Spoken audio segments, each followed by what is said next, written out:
Bismillahirrahmanirrahim.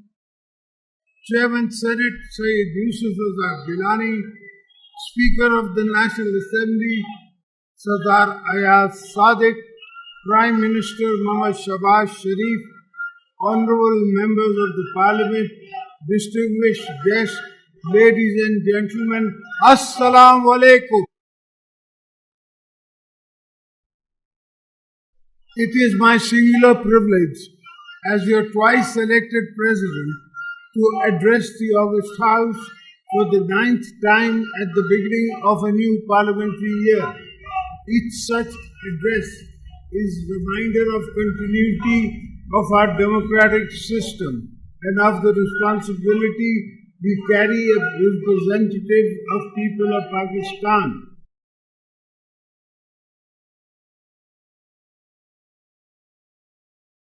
Nations are tested only in times of crisis, but a key crossroad.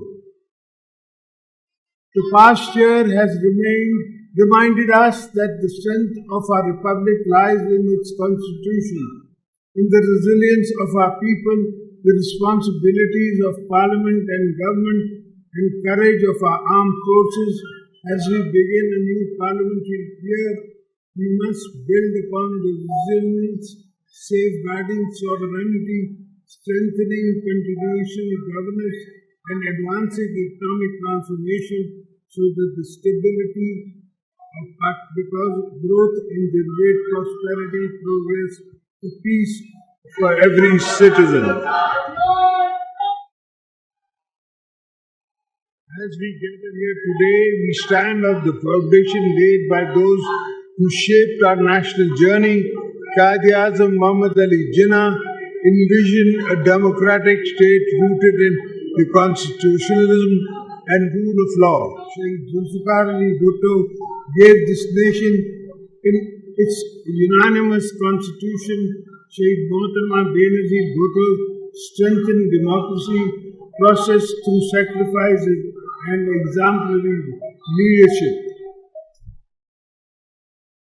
My own belief in the parliamentary authority does not lie in words alone, but in action that builds our legacy. The last time I was president, I unilaterally returned the powers given to the presidency back to the House of Parliament as envisioned in the 1973 Constitution. Through historic 18th Amendment, today the presidency stands as symbol of unity, of federation, a bridge between federating units and a guardian of constitutional laws, and binds us all.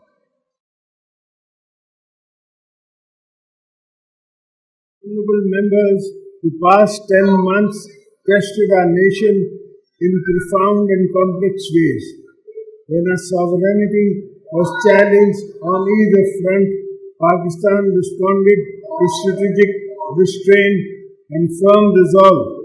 When confronted with unprovoked attacks on both our borders, one after the other, our armed forces acted with outstanding professionalism and discipline. In the case of Marka-e-Haq, they turned India's attack on our motherland into landmark strategic victory. On the western border, when the Taliban regime ramped up a long line of attacks, the night of 26th February, our security forces acted decisively to signal zero tolerance for any incursions or sovereign territory. The political leadership stood united. The people stood resolute. At the outset, I want to express my nation's undying gratitude to the heroic defenders of our borders. It is because of the vigilance, bravery, and service that we are sitting here secure in our workplace and homes.